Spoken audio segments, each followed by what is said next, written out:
Okay, it's 5:30. We'll call this meeting to order. The first thing on the agenda is the approval of the minutes. Marissa sent those out. Did everybody get a chance to read them?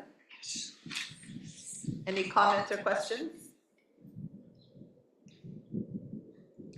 Somebody want to make a motion to approve them? I make a motion, we approve the minutes. Second. Everybody in favor, say aye. Aye. Aye. Aye. Okay, minutes are approved. The next, we have no public, so we don't have to worry about that. Councilor Waterman, you're next on the agenda.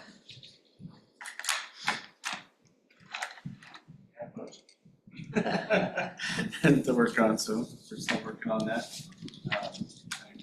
Everybody has seen last week, got sent back to staff to look at least kind of tiered levels of like what handicap maps look like across the board. Because then the goal is, at least my goal is then once we see that, start ranking those. If we say we have to cut budget, then we can start ranking where priorities are, what we should be looking at, what do we lobby for, et cetera. So for me personally, I look at the library's part of the general, and it's primarily the general fund. So the library's part of the general fund is to be so minimal compared to the rest of the budgets that I have a hard time seeing how 8, 5, or 10% of library fund is going to make that big of an impact on the overall budget. So, but I'm only one person. So but that is basically kind of my stance in looking as we get discussions of the budgets. So I watched part, not all of that meeting, and I guess I was pretty upset by that discussion of cutting the library too, because the library's had so many cuts. We used to be open more hours. We used to have more staff. We used to have a bilingual person on staff. Seems like that there's already been so many cuts, you know, and of course we don't see if other departments have had equal cuts. We only know the cuts that the library has had. You know, we're not anywhere near where we were before COVID, you know. And we lost a lot of good staff as a result. So thank you for speaking up for the library. I know it's very, very much appreciated by all of us. Any questions for Councilor Waterman? We'll talk more about the budget committee, the first meeting later on in the Right, agenda. thanks, Marissa. Yeah. Okay, my turn. So this is my board chair report. I've been sick for 2 weeks. And my ears are still plugged, so if I'm not being responsive, stand up and wave your hands or something like that. But that's my report. I've been sick.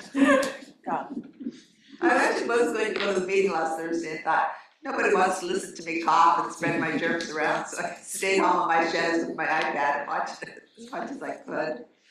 So. Okay, the only other thing was that, as everybody knows, it's Rick's, next June is Rick's last meeting, that's why I bought the thank you card. So we'll do something next month for Rick's last day. And then the other thing, I did bring we did get an application, I gave everybody a copy of it to look. This is the person that Jennifer reached out to, and her application looks very, very interesting. That it's funny that with all the interviews that I've sat in on, everybody has talked about how much the library impacted them as a child. You know that. And she talks about that too. So we'll probably go ahead and do interviews with her fairly soon. I would like to get, I know that the city council can approve it to take effect until July 1st, but I would like to have it so that, and I would like even for her to be invited to the June meeting, because I'd like to get started on some stuff that we've kind of pushed aside. So that was all I have to say. Does anybody have any questions for me? Okay. Other than Linnea, are there any other board member reports? maybe this is for announcements, it's not necessarily about like the board, other than the library will be attending Pride this year, which is June 22nd at Wake Park. I have it on my calendar. Anything happening with LDAC? No, Nope. I didn't think so. unless you've heard something. No, so LDAC, nothing, but the library district task force, which is 2 mayors, 2 library directors, 2 lab members, and 2 representatives of cities, 2 city administrators, and 2 something else. But 1 representative from each city. I'm the Canby representative, so I'm one of the 2 library directors on that. Whatever comes from those meetings, I will report back to you, and then whatever comes from those meetings is also gonna be going to LDAC. So we're basically being convened to start working through some of the issues that LDAC cannot work on themselves. So basically, you're creating a small subcommittee to take it to the larger LDAC. Yes. Well, that's good, at least it's, a step in the right direction. Step in the right direction. You had mentioned that they had asked our mayor to be one of the mayors. Did he join that board? So basically the way that it worked is every library had to submit names for mayors, lab members, all those things, and somebody at the county basically went and picked and chose a combination of rural and suburban and all this stuff. And so because they ended up choosing me, he could not be. Because you also said only one of them can be, okay.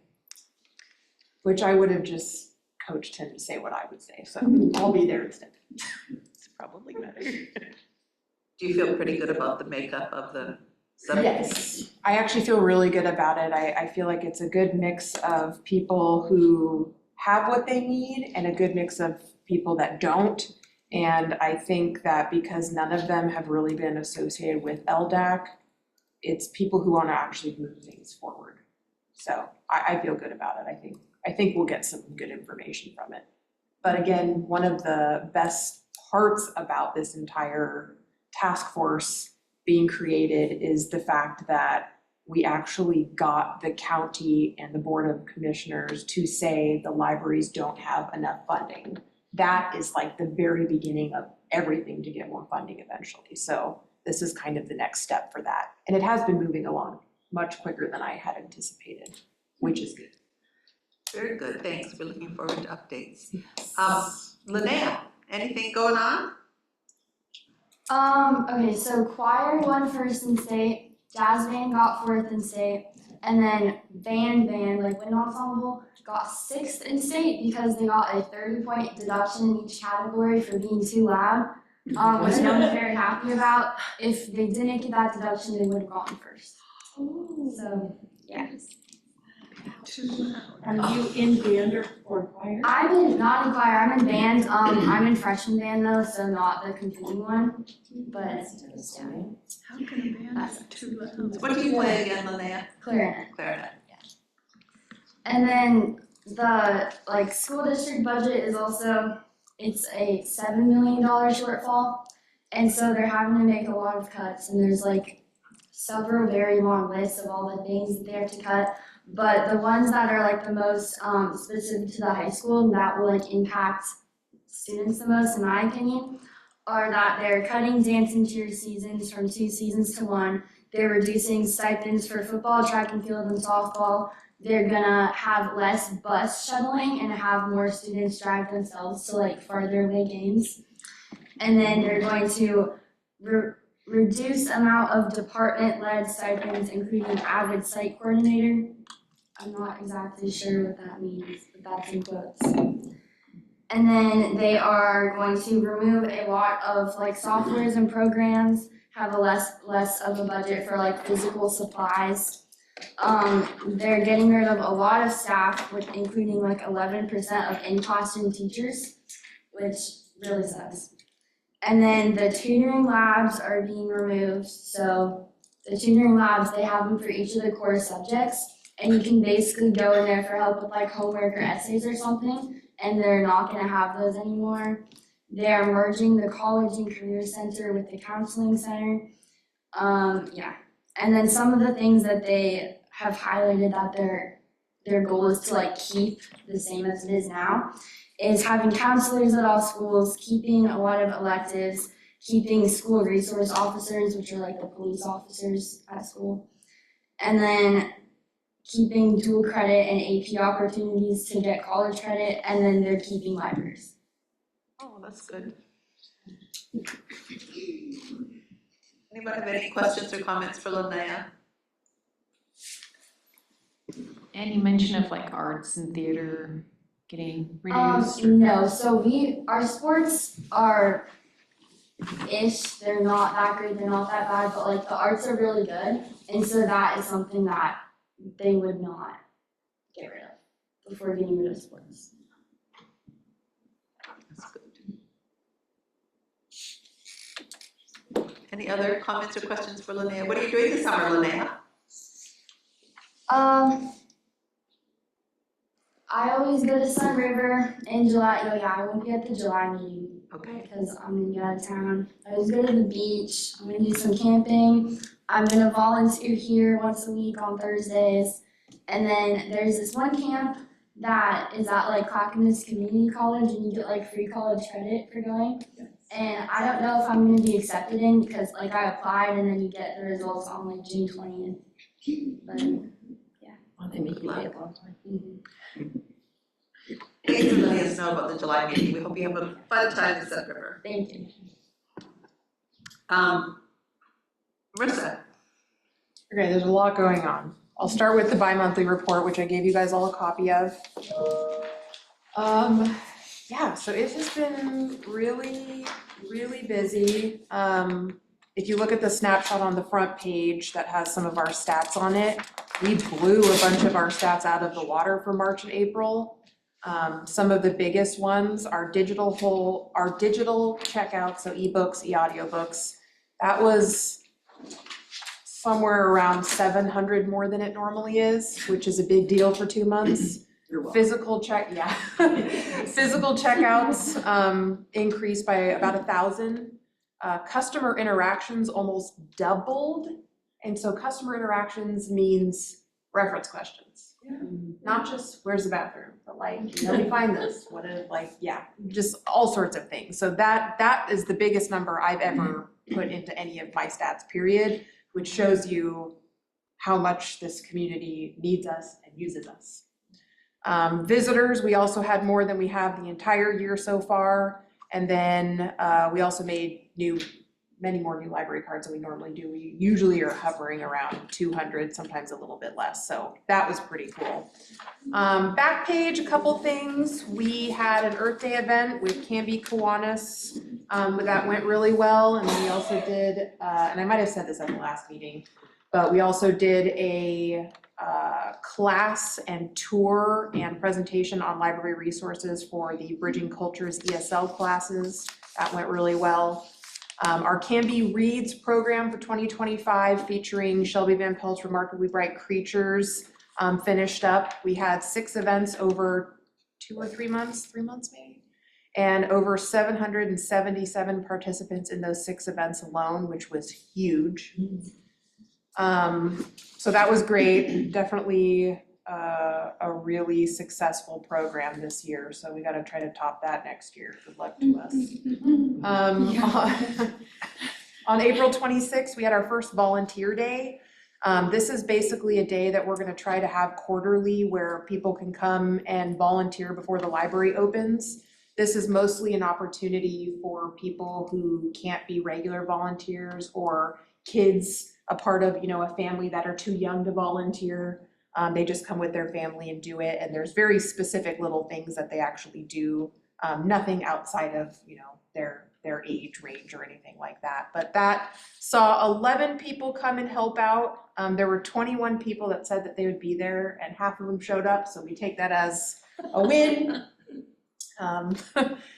The second week of April, we had National Library Week, which we did a lot of fun stuff at the library during that week.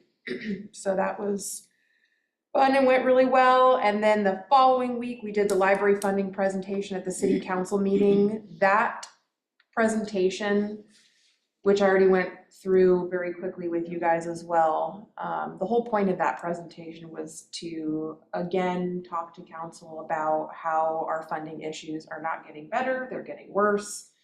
And, you know, it comes after officially having our goal in the city council goals this year, which talks about trying to figure out a plan to fund library services. And that was really important to not only get that goal into the city council goals this year, but to also do this presentation. That way, during these budget committee meetings, I don't have to start over and say everything. So timing wise, all of that went really well, but I think some people have already forgot what I presented.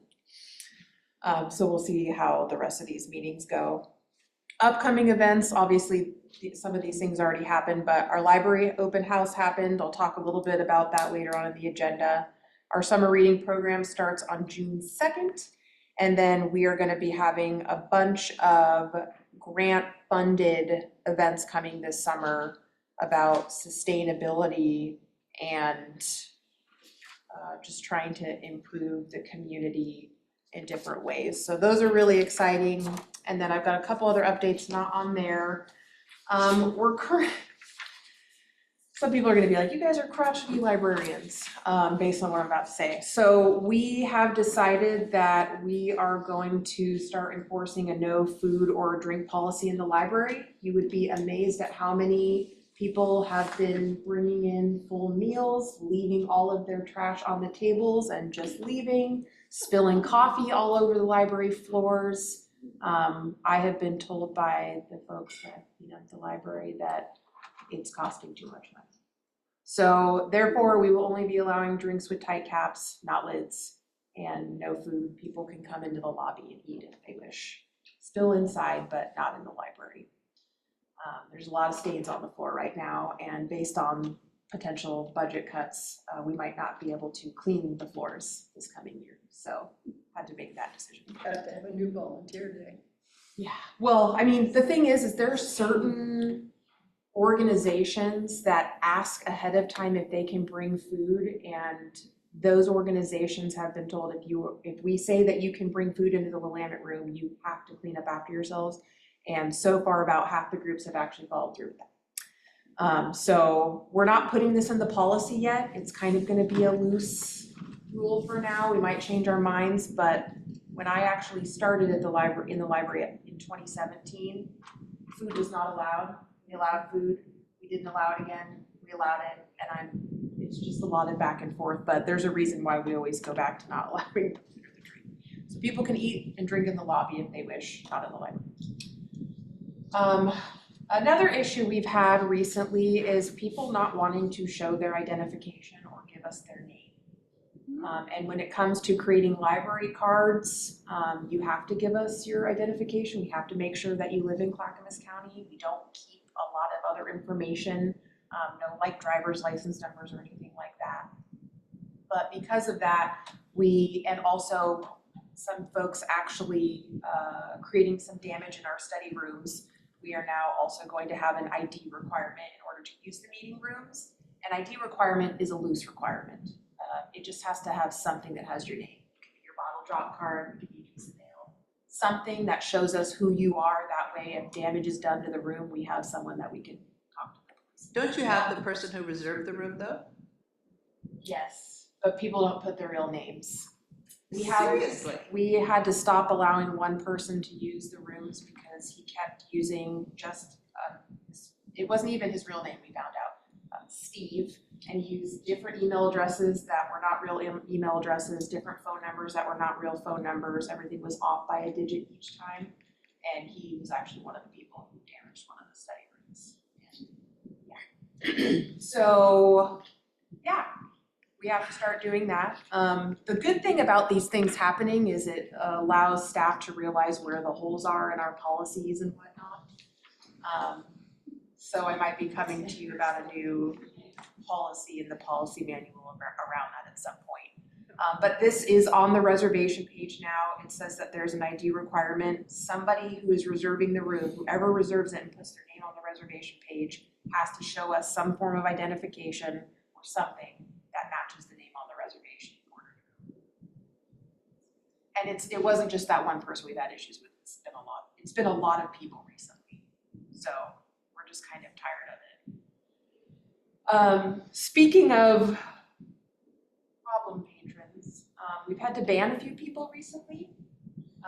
It has not been a fun few weeks, but if you guys know anything about libraries and obviously Oregon weather, I think crazy stuff happens in May. I seem to ban the most people in the month of May. But we had to basically ban this one person who damaged one of the study rooms. We also had to, well, we didn't actually have to do this, but there was a person who has been trespassed from every City of Canby building for stalking a city staff member upstairs since October, including following her daughter around town. So he's been trespassed from all city buildings. He's not allowed anywhere. And we're also having an issue with 2 sets of teenagers who have been coming in, bothering library staff, bothering other patrons, slamming doors, riding their bikes and scooters through the library, spilling food, talking back to us. I mean, like really awful things. We've gotten to a point where today was the last warning that I was warning. They've had 20 warnings. So I told them to leave for the day, and if they come back in, I'm gonna call KBP. Apparently the police department's the only people who can see it. Not that I'm trying to scare them, they're just not listening to anything we have to say. It's getting in the way of all of us doing our work and people actually using the library. So it's been a fun month as far as that goes. What else? Yes, so if you guys didn't already know, we have an email newsletter that goes out about once a month. There might be 2 in a month if there's some extra special events going on. But if you're not signed up for that, you can talk to someone at the desk starting this month. So it usually goes out the last Sunday of the month. There will be a message from me in the newsletter at the very, very top, just talking about what's going on, things we're up against, and just trying to educate people on what is going on with the library and how or where we may need their help. Nothing serious, just informational, really. Yes. Is there a place on the library's website for people to sign up for that? Not right now, you actually have to tell a staff member. If you create a new library card, we have a little thing on the application where you can check the box and then it goes forth, it gets added to the list. So nothing on the website yet, but that's something that we're currently working on, trying to figure out. Or even if it's just letting people know that there is one, you have to contact the staff member. Done. We'll definitely do that. Trying to put a lot of stuff on our website. Our Canby Career Center is coming very soon. This is an entirely grant-funded career center. We're going to be funded through the end of the next fiscal year through the county, which is really nice. We created some new signage and worked with Canby Graphics for that. They're working on getting it printed now. We bought some desks, we bought all the technology, we bought books for a new career center collection, and then a bunch of copies of some of those books that we can give away later on when we start doing workshops around specific things. Let's see here. All right, there's a lot going on. We are partnering with Bridging Cultures for 1 week each month this summer to do food for fines. There's going to be 1 week where we collect food and obviously waive fines for people who do that. And then on the last day of that week, I will be bringing all of that stuff over for their June, July, and August food bank, which happens the last Friday of each month. This is kind of a test to see how it goes. If it goes well and we have enough people interested in helping out with this, we are hoping to expand and do it more months out of the year. We're excited about that. And we have been working with Bridging Cultures to make sure we are asking people to bring things that they can actually use to give away at the food bank. Starting next week, Philip will be out for about 5 weeks. So just know that. We'll miss him, but he'll be back shortly after the beginning of June.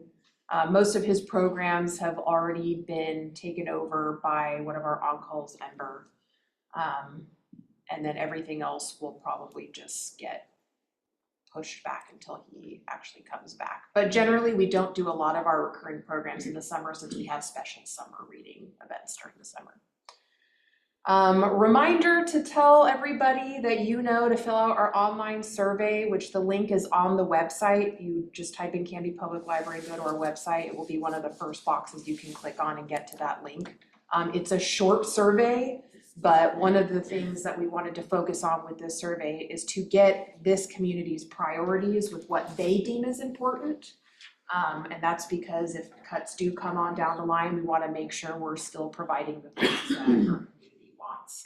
And we don't know what you want if you don't actually fill out the survey. So please make sure people fill that out. And if you haven't filled it out, please do that as well. It's open just through this month, so we can start looking at some of the data and figure out what we're going to do moving forward.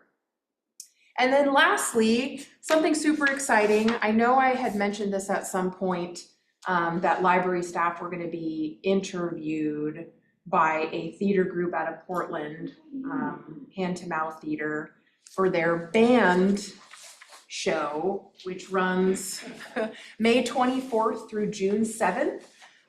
Basically, it's a 1-hour show. It's in Portland, and I can send this information you guys via email. It's a 1-hour show in Portland where they created a show basically that talks about the banned books epidemic and censorship and all of that. And they use a lot of quotes and information from different libraries and library staff and library patrons that they interviewed.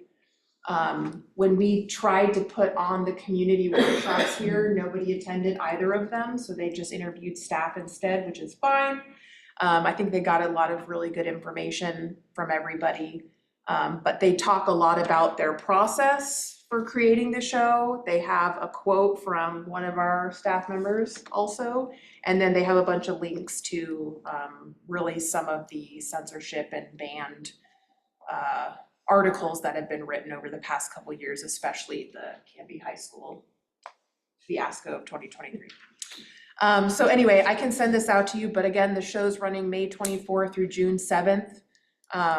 There's a lot of Canby staff input in the show, and I just think that it would be really awesome to go out and support. So that'll be fun. Really excited about that. That's all I have as far as updates go. Do you guys have any questions or concerns for me? Yeah, I have a question. Can you donate food even if you don't have funds? Yes. Okay. You absolutely can. So actually, we're setting it up that if you donate food and you don't have fines, we'll give you a raffle ticket and we'll enter you to raffle and win something. Do we, Amy, I'm any sorry. questions? Sorry. So, go ahead. I just had a question about the meeting rooms we were mentioning earlier. Do you keep any sort of statistics on who's renting them or who has rented them, or yes. how they're being utilized currently? Yes, everything is on our website. Only library staff can see the back end. It's one of the reasons why I like the way that it's set up with people making their own reservations, is when I was actually creating that trespass or the ban letter for the person who was damaging the study rooms, I was able to go back and look at all of his reservations, dates, times, things like that, and then corroborate that with what staff noticed in the rooms. So we keep logs of all of that, but again, the biggest issue we're having is people not giving us their real information. Not a real phone number, not a real email address, not a real name. So then if they do damage, there's no one to trace it back to. And we just have to So their library cards aren't connected to real information when they get a library card? Because you have to have a library card to. Yes, for the library card, but for meeting room reservations, we don't require a library card. You just have to fill out the reservation request. And that's because a lot of people that use our rooms don't have library cards. Can't you require identification of Yeah. a driver's license or? That's what they're doing now. We can, yes, that's what we're doing, and we're making it loose, trying to see if this works in the end, because the majority of the people that use the meeting rooms are not doing anything weird. They're using them, they put their real information. But we've had so many issues recently with I would say 4 or 5 people who have just completely abused it, destroyed things, and we've had to say, you can't do it anymore.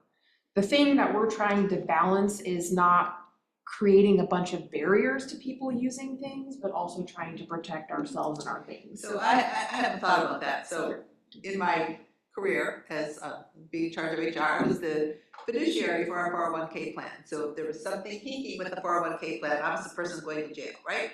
So I had to, all the decisions I made had to be done in the best interest of the group, not one person or this person or that person.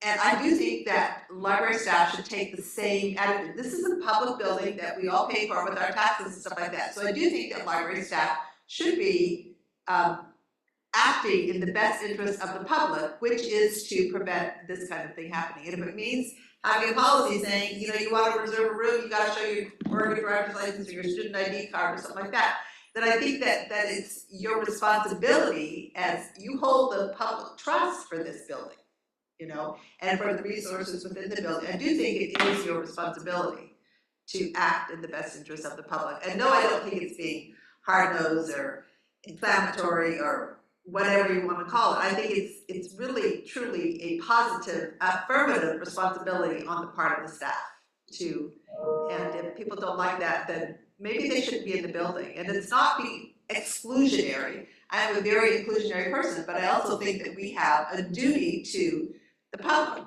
to have, you know, guidelines that protect the best interests of the entire public. And if that means that, you know, 100 people reserve a room and 5 people trash it, then you have to consider the needs of the 95 people, not the 5 people. So they're, you know, like, I don't feel badly for them. They don't want to show their driver's license or their student ID, they can go find another place to meet. You know, you have to act in the best interest of the public.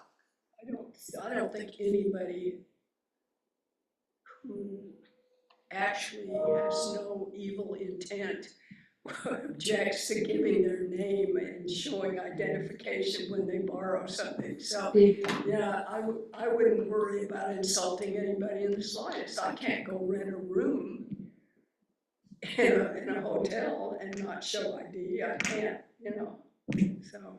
Right, Jennifer. So I wonder if, devil's advocate, if the reason that they don't want to, that they're giving you false information could also be that it's online and accessible and viewable to everyone.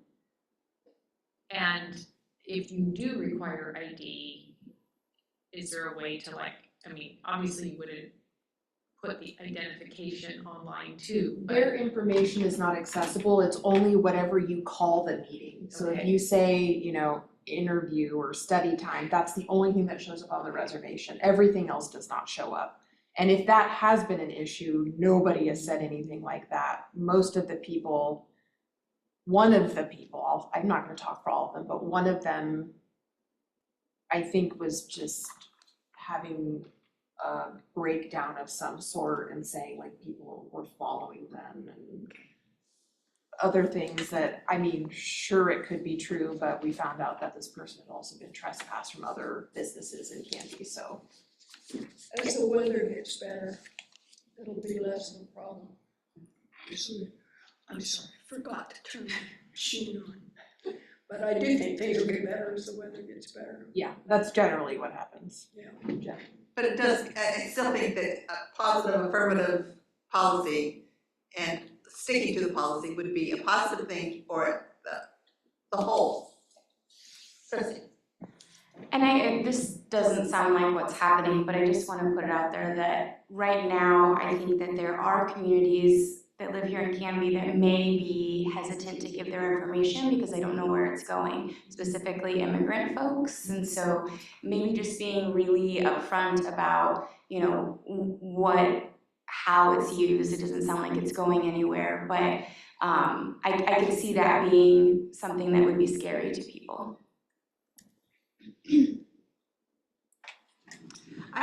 Jennifer? I have a comment on something separate and then a question on something separate, so I'll wait till we're completely done with this topic. I have another comment too, but I'm done with this topic unless anybody else has something to say about it. Paul? There's like, to kind of point out too, that with the library, just to get a book, you have to provide ID. So if you're requesting to literally use the facility for your own purpose, I don't see why an ID should be an issue. I agree. Okay, so we're moving on. Jennifer. So I just want to make a comment that it is so incredibly moving to me that a patron can come into the library and get a document notarized, and I believe that's no fee, right? Yeah, we ask for a $5 or $10 donation, but absolutely you do not have to. Most people are very happy to donate, but yes. So And the donation goes to the Friends. I just love that that service is out there. That's just a comment. And then my question is, forgive me for not knowing this, but like, I thought there was a food bank at the Canby Center, and I was curious if the Bridging Cultures Food Bank is different, and if there are, and maybe you don't know all the specifics of the criteria, but why there would be a need for 2 food banks? Yeah, so I do actually know, I've been talking a lot with them recently. So one, the Bridging Cultures Food Bank is specific to people who English is not their first language. It has culturally appropriate food for these groups. And because it's only the last Friday of the month, they usually have it for like a whole half of the day, and they run out of food every single month. So yeah, it is different. And the other difference is that, first of all, there's a third food bank, because this is one at the Catholic Church. And then the Canby Center, if you receive stuff from them, you're expected to give back to them in terms of volunteer time. So It's like a Gleaners, is it a Gleaners program? I don't know about the Gleaners program, but I know that if you accept help from the Canby Center, you're expected to volunteer help as well. So, Well, they do have a Gleaner component where they have the coolers outside. And Yes. farmers or people will go put their surplus in there, and people can just come take it without registering for services, Right. as far as I know. As far as I know. yes, because last summer I donated a lot of stuff to them because I had more cucumbers than Carter had liver pills. So I have another comment about the stats on the first part of this. I think these would be really interesting to do on a live graph, like by year, so that you can see how much it's increased. You know, I like data over time. So I'm just thinking that I think that would be powerful, especially since you've taken over, you really got back on our feet after COVID and stuff like that. I think it would, the lines would move in the right direction. We always like to see the lines move in the right direction. Done. I will absolutely do that. Okay. Anybody have any other questions for Marissa? I was just gonna say, if you're gonna add data over time like that, you might also add the line about how we haven't increased the tax levy for the library since, what did you say, 2008? 2008, 2 weeks before the recession. So I would like the contrast of showing the number of volunteers has gone up, the number of services has basically decreased or increased depending on how you're at, you know, but ebooks and those types of things going up. And then if you would show that same, I just think it would be. It's very powerful, I think. That's all I'm trying to It was do. a really long time ago. What?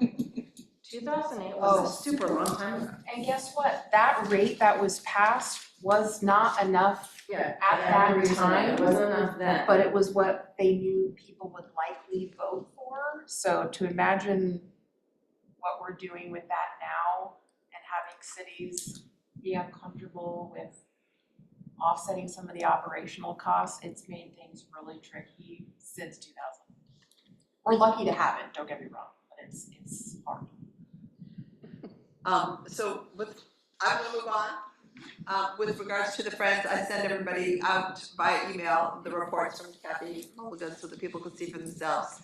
The 3 most important dates are Saturday, June 14th, the big book sale out here. It's usually in the plaza, but if it rains, it's inside in the lobby. It's from 10 to 2. That's kind of the big kickoff of the summer, you know, basically stock up on your books for the summer.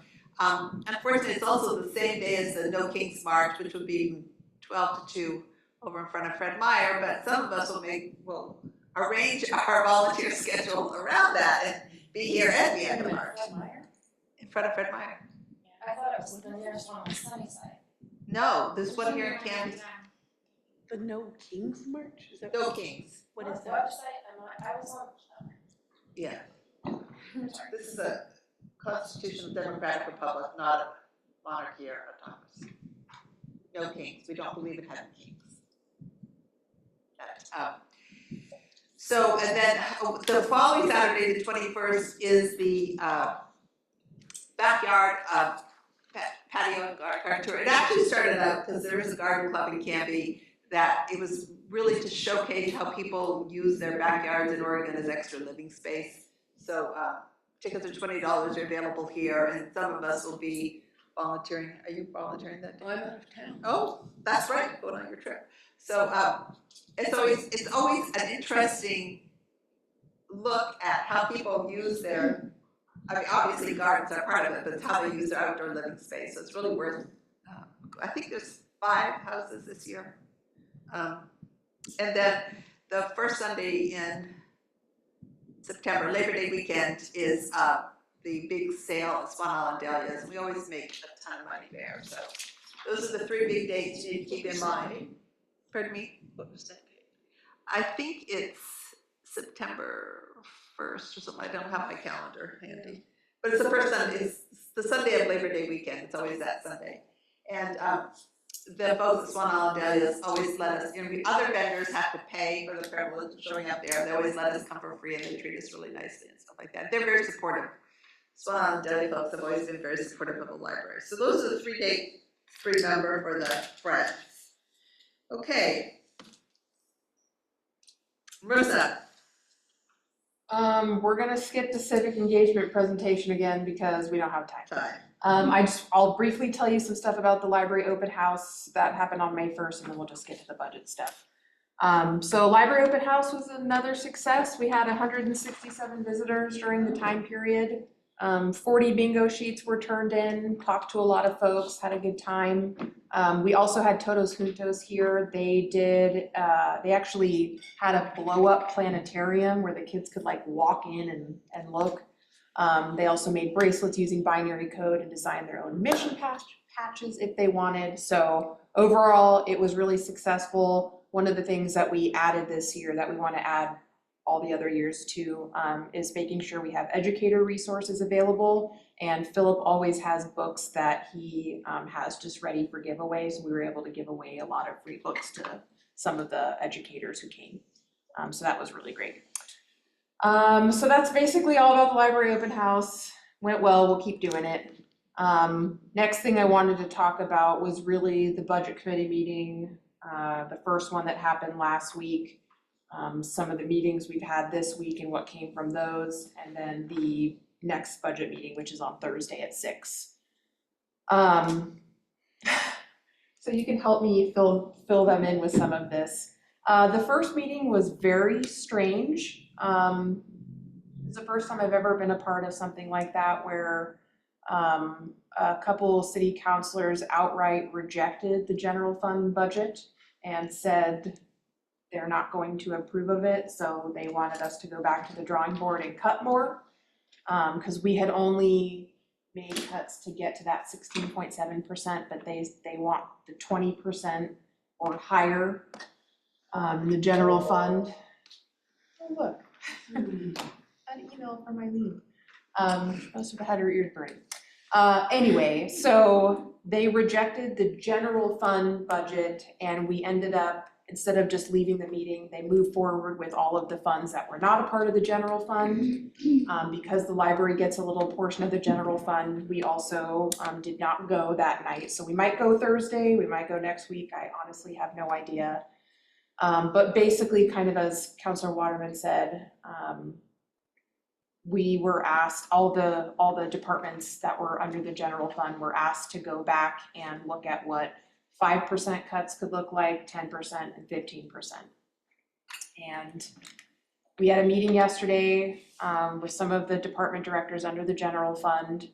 And after some wigglings of some numbers from some of the departments, it looked like we were being asked to look at what 12% of materials and services cuts would look like. However, the end of that meeting, I was told that that would not include the library. Obviously cannot guarantee that. I have been flip-flopped back and forth so many times over the past couple months. I think I've lived 3 or 4 budget cycles in one this year.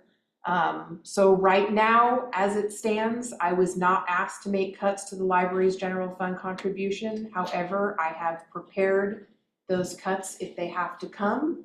I did a 5%, 10%, 12%, 15% of just the general fund contribution. And the one thing I made clear about yesterday and will make clear on Thursday is that any cut, period, any amount, $1,000, $5,000, library hours will be cut. And with the cut in library hours, if we have to make cuts, that means we'd be cutting our on-call pool. So we have enough staff to still fill those other things. I refuse to cut regular staff. We already don't have enough staff, and the amount of work we're gonna have to do is gonna stay the same no matter what our hours are. And it also, if we do have to make cuts, any amount, especially anything above the 5%, it also means cuts to the library collection budget. It means cuts to supplies. It means cuts to programming. It means cuts to pretty much everything. The general fund contribution that we get is, I want to say, like 1/5 of our budget. We bring in well over $1 million from the library district, and we get about, this fiscal year is about $335,000 from the general fund. Next year will be $325,000. And when you also pair that with the loss of grant funding at the federal level and also some at the state level, it just makes it really difficult to make that work.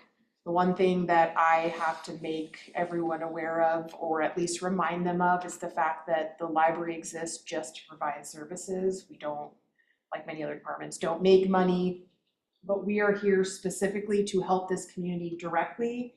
And when you look at some of the stats that I included in this, and also the fact that our customer interactions almost doubled, that in and of itself should tell you how necessary we are as a department. And some of the other stats that I included on here included the amount of registered card holders, which were at about 36% of the population, which is 1/3 of the population.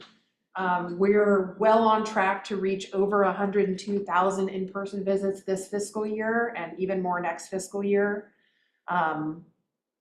You know, we have a lot of public computers, a lot of people who come and print or use our Wi-Fi or attend programs or check out physical materials or library of things or seeds.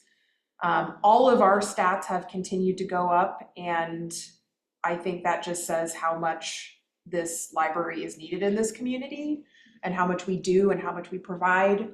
Another thing that I want to try to get across as well is the fact that because other organizations and the school district are also going through their own budget cuts, we are being asked to fill some of the things that they're cutting. I can't fill those things if we have to cut funding or anything else that I had already mentioned about budget cuts go. So I'm gonna be prepared to make cuts if that's what we are asked to do. Any cut will hurt this community, period. So again, I'm prepared. I really hope it doesn't happen, but. So I have a comment on cuts that, you know, spent my last several years of my career in human resources, and any time an organization starts talking about cutting and gets fairly cavalier about it, it instills fear in people. And people who are fearful often will do things like go look for other jobs. And it seems like after COVID and previous administrations who decimated our staff, you know, we built the staff back up, we've got some good professional people in there, and now is not the time to be instilling fear in those people. This is a time to be saying how valued you are, how much we appreciate what you do. Having a certain council member talk so cavalierly about layoffs during an open budget meeting is very, very harmful to the community and to the people who work for the city. And it's like, this is absolutely the wrong thing to be doing. You know, yes, it might come to that, but you have to look at all the options before you actually get to cutting people. And we all know that, one of your biggest expenses is people, And so I hope, Paul, that you can take to the city council that they need to be a lot less cavalier about tossing around the word layoffs. Quite frankly, I was so angry watching that if I could have put my hand through I'm so glad that I was too sick to attend the meeting, because I probably would have stood up and said, hey, you don't talk about layoffs, just like, oh, layoffs. You don't do that. I mean, it's very, very bad for morale, for the people who work so hard on the budget, I would think for the council members, for all the staff members that were there, all the department heads. It's like, we need to be a lot more careful in how we portray stuff. So that's my 2 cents worth of that. I hope that, Marissa, you're a great leader, and I'm sure that you try to take very good care of your team, but they hear, layoffs and all that stuff being tossed around so cavalierly. It has very negative impact on people. It's a lot to manage the emotions of people who think that they could potentially lose their job. And when you consider the fact that other cities are going through similar things, there's not going to be a lot of other jobs to go find. I mean, this is people's livelihoods. Mm-hmm. And the thing that I talked a little bit about in our meeting yesterday is the fact that there have been a lot of conversations on raising different revenue streams, fees, whatever, and nothing has moved forward with that. So meanwhile, our expenditures are getting larger and things are getting more expensive. Meanwhile, we're keeping fees and everything right here. And I understand that people don't want fees to increase and don't want taxes to increase and all that stuff, but services cost money. And you need people to fulfill whatever those services mean. I mean, this city is not here to just make money off of people and leave it in a pot and say, good luck. I mean, yesterday's meeting, I'll just give you a quick snippet, nothing that people would be upset that I shared about. We were sitting down talking about what our priorities are while also not really understanding what the priorities are of council right now as far as services go, what's more important than the other thing. So when it got to, public works, they're like, well, we could not water the grass an extra day. We could not fix the road over here where people keep getting flat tires. I mean, that's where we're at, is we're getting down to the nitty gritty. It's not like we have these large areas where money's just going nowhere and we can cut easily from there. It's like any single thing that we cut is going to impact large groups of people in this community. And in the end, what I think all of the directors need is direction from council, from the budget committee of what they think their priorities are. Is it going to be having, an open library, or is it going to be having, I don't know, something else? I don't want to throw anyone Tiffany under had the bus here. a question. It wasn't this most recent meetings, I think it was a couple of meetings, I can't remember which one it was, but there was a comment made from one of the council members about charging, 50 or $100 an hour, or whatever it was for our meeting rooms, which I thought was an excellent example of the disconnect between what our values are and theirs, frankly. Because to me, that was just really illuminating that. That was, the meeting that we all attended. Anyways, yeah. Yeah, so it's kind of interesting that, like, when we talk, there's been talk about taxes, public funding, public services, and I thought it was kind of interesting that there's concerns about, like, some of the fees and taxes that, like the road fees, that like the fire department has to pay those who they use the roads, and then so the argument is that the citizens are getting double taxed. So we're paying the taxes for the fire department, and then the fire department is paying the taxes for the roads, for the other fees, so it's kind of like a double tax. And that comment there, it seems to me that's also kind of a double tax on the citizens. Because you're taxing them to use, to supply the service to the library, you're saying now you need to pay again to use the services for the library. And that kind of defeats the purpose of the original intent, so. And I said we would just have empty meeting rooms. People are not gonna Yes. pay. There might be a couple groups that have the money to burn, but And that goes back to my question earlier about who's using the rooms now? Do you have a good sense of, are these, business folks who are coming in, working remotely with their laptops and conducting their some of workday? that, but like I would say maybe a 20th of everything else. It's usually students, nonprofit organizations, things like that, trying to do things outside of home or just a place to study quietly or do an interview. A lot of people still trying to find jobs. I think it just goes back to we don't generate revenue for that concept, because it's also backwards from everything else does generate revenue. So then when we are orchestrated, and have always been, not that way, it just feels like it goes. But the fire police don't generate revenue either. Maybe we're That's true. We sort of do generate revenue. I mean, we have our own library district. Maybe we need tax to dollars, have that a is revenue. sign, Okay, there you go. a new sign that emphasizes the word free public library. And see how that plays. I mean, I kind of think as fast as this town is growing, maybe we need to draw a breath. And because ultimately this is a blip, this isn't the way it's gonna be forever. This is a blip, I think. I mean, it just has to be.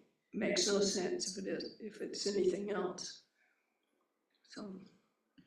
I think the point that you made is gonna be, I think just based on my understanding of how kind of people think of stuff, that's gonna be important. It's an important one you brought up, and I hadn't thought about it in that way either, really do, but the fact that there are such bigger cuts going on, like school districts and so forth, and that the library actually kind of fills in those gaps, that those bigger cuts are happening.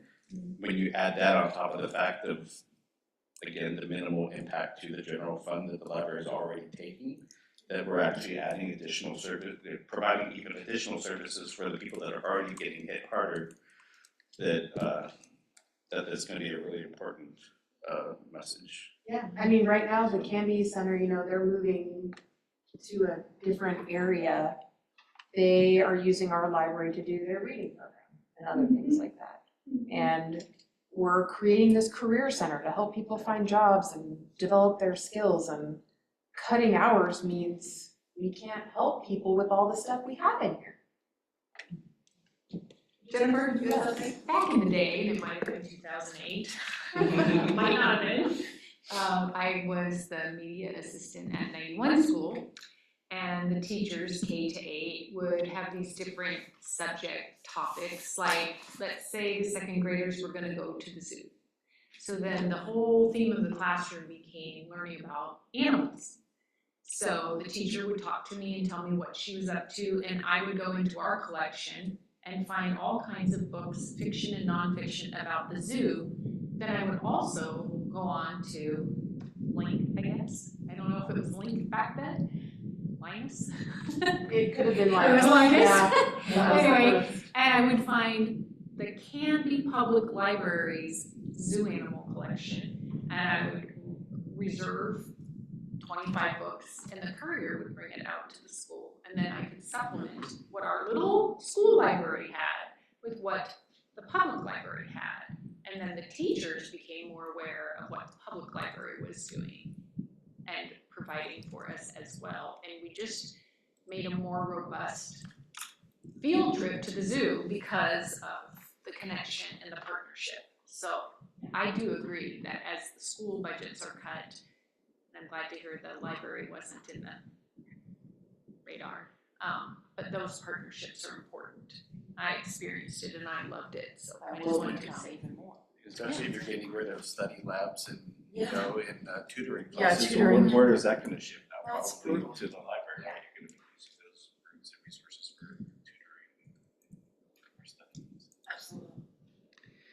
So, Christie? I'll be super fast. So what can we do? I mean, this is obviously public knowledge at this point. Is this something that we can go to our different networks that we may have and, but what? Like, is there still time for comment? Is there still time for, you know, a way to sway decisions? Whenever people email things to the city, we get a lot of them on lots of various subjects, and we've been getting them a lot in the last couple months on things that happen in city council meetings. But they get sent out to all of the councilors. So if somebody writes in and says, hey, I'm concerned about possible budget cuts to the library, and we don't want this to happen because that's the constituents telling the city council that what they want or don't want, just like they're doing for other things, email the city and have that sent to. Is that the city like to Eileen All or? of the email addresses for the city councilors Yeah. are on the city website, Okay, and if you're yeah. you can email all of them. Super familiar. I would also, thank you for asking that, Christy. Yeah. I would also recommend watching the budget committee meetings because I don't know why, but the library is always talked about in a negative sense. I don't know what. Budget-wise, It's the smallest budget. It's the thing, craziest but thing. it's It's always the always the first first thing to get brought up. always the first thing that people throw out. I would also recommend that somebody on the library advisory board get on the budget committee for next year. I don't think it involves too much time, and I can walk you through it too. But if you'd have a say and be able to protect the library that way, I would obviously tell as many people as you possibly can. Also actually doing public comment in the city council meetings. I mean, there's a bunch of different things, but, city council members are generally voted in by their constituents. And if you guys, if this information is coming from you and me, it's much harder to ignore. If it's just coming from me, I'm like a broken record. Yeah, so basically, I think what Christy was saying, talking to all your networks and encouraging people to really make sure that the city council hears that we do not want any cuts to the library. So, we're already over time, and yes, Marissa and I know that we need to talk about the whole ethics training, the duties and powers, and we've talked about the fact that until the budget gets resolved, we're not going to get to that stuff. It's just that simple. We have priorities. And I actually forgot to say earlier that Christy's family and my husband and I showed up for volunteer day, and we loved how we were treated, and we had a great time, and they worked really hard with people. My husband has a bad back, so he got a job where he could basically sit and work, and he didn't have to do bending and twisting and stuff like that. So it actually, wanted to say thank you to Christy, and it was a lot of fun. So if you guys can do it next time, it really is a lot of fun to come in early on Saturday morning and work. Yeah, there's always like treats and stuff. Yeah, it was donuts. We'll feed you. Does anybody else have anything else before I close the meeting? Everybody in favor of closing the meeting, say aye. Aye, okay. So it's